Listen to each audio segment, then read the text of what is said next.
them back to life. You know, people sit out on the front porch hoping people will come by. Go forth and do good. It's insane. I have the most understanding wife in the world. I treat everybody the same thing. Oh, that's the other thing I love about Marietta. It's like a melting pot. You are listening to Marietta Stories. Each week, veteran podcaster Bill Nowicki brings you the heartwarming, interesting, and fun stories from the people that make the community of Marietta, Georgia, a place to call home. Here's your host, Bill Nowicki. Last night I got a chance to meet Becca Stevens, who's here in Marietta for just one day. She's headed back today. Going to start her tour of Europe with Snarky Puppy, which is a Grammy Award-winning jazz ensemble, starting next week. But she spent a night at Marietta Jazz and Jokes, and Fontaine Lewis was the host. By the way, he's going to be on a upcoming episode of Marietta Stories. I spent about 5 minutes with her and got to know her between sets. I talk about gifts. We gave her a couple gifts from April Forshee of Forshee Design and Nathan Martin of Go Forth Goods that I hope she enjoys and can use over on her tour. But I really enjoyed meeting her and talking to her. She's kind of a one-of-a-kind person. She mixes genres, jazz, folk. Everyone that was there really enjoyed the show, and I hope you enjoy this bonus episode of Marietta Stories. Can I sit next to you? Yeah. Hey, Bill Nowicki. Nice to meet you. Nice to meet you. Got some gifts for you from the folks at Marietta. Thank you. Welcome. Thank you so much. You can eat while you're... We're going to do that later. Oh, we're going to do it later. I have gifts for you for later. Oh, okay. Yeah. Well, I have a podcast called Marietta Stories, and I interview people that live in Marietta and do cool things. And I interviewed Fontaine Lewis, and he said you were coming. And I'd love to spend a few minutes with you, but I've been reading up about you. Oh, thanks for doing your homework. Well, we'll see. We'll see. But you grew up in a musical family. You've been doing records and music since you were 2 years old. That's correct. Why did you, or what was it like for you to be in school and around kids that really, you're singing nursery rhymes and stuff like that, and you're kind of out there doing stuff with your parents and stuff. What was it like when you were kind of around other kids? Did you say, hey, you guys don't have a clue about music, or how did you deal with that? No, I don't think I saw it that way. If anything, I felt weird. In what way? I felt like my parents were different than other parents, and that I was different than, that I didn't quite fit in a lot of situations because my brain was kind of turned upside down.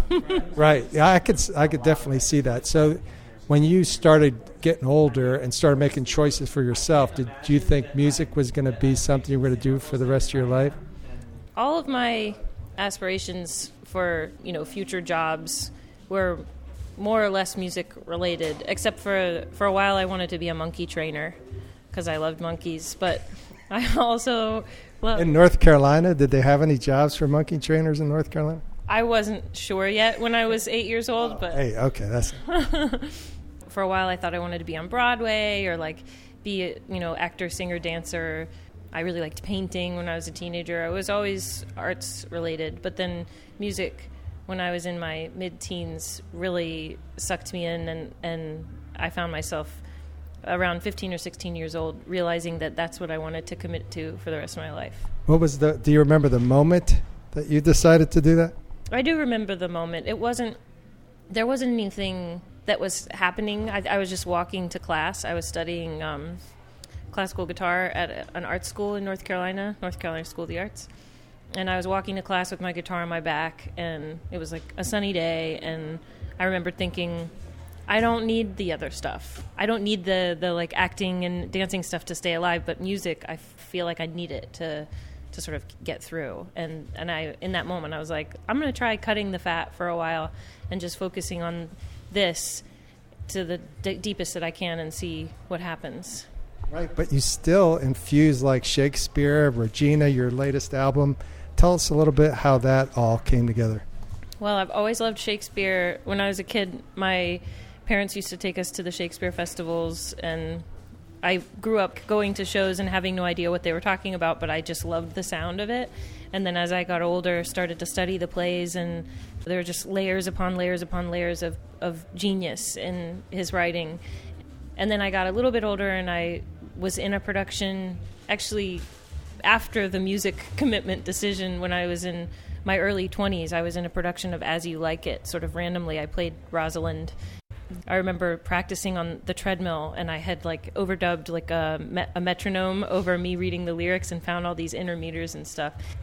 It's all connected, In that play in particular, all of her lines are in prose instead of verse, so it was harder to find the rhythm, which made for a lot of interesting odd meters and stuff. So. But it sounds like you like the complexity of it too, and your music is very complicated.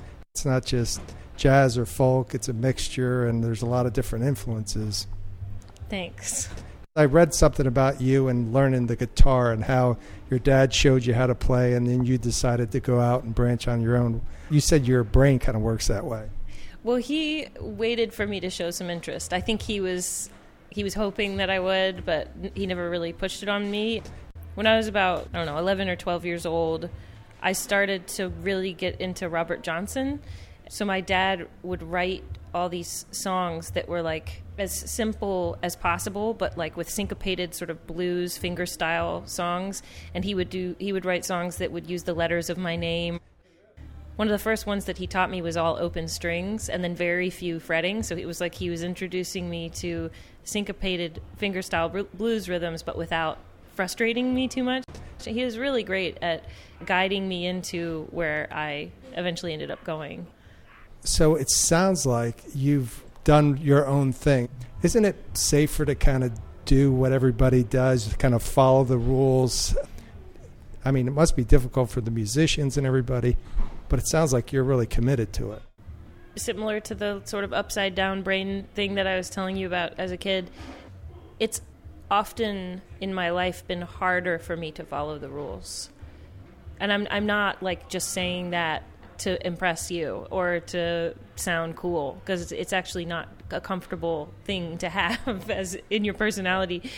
I find myself writing songs that I then have to spend just as long as I spent writing the song taking parts away because it's too much, or it's too it's not working because I started by going too far, or by doing something that was too bizarre or too out of the ordinary.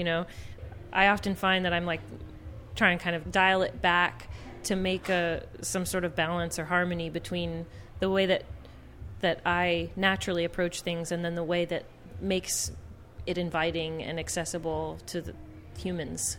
Great. Well, thanks so much for making Marietta your last stop before you go over to Europe with Snarky Puppy. We'd love to have you here. Again, welcome to Marietta. Well, thanks for taking the time to talk to me and for supporting my art. Yeah, we'd love to have you, and I love what Fontaine Lewis is doing down here in Marietta. And my wife and I discovered it, and we're coming, and we love it. So thanks again. Fontaine's the best. And thanks one more time to Becca Stevens. If you have a few minutes, I'd love to get a review on iTunes for Marietta Stories Podcast. Subscribe so you don't miss any episodes, but it really, really helps the show get the word out. Thanks again. This is Bill Nowicki for Marietta Stories.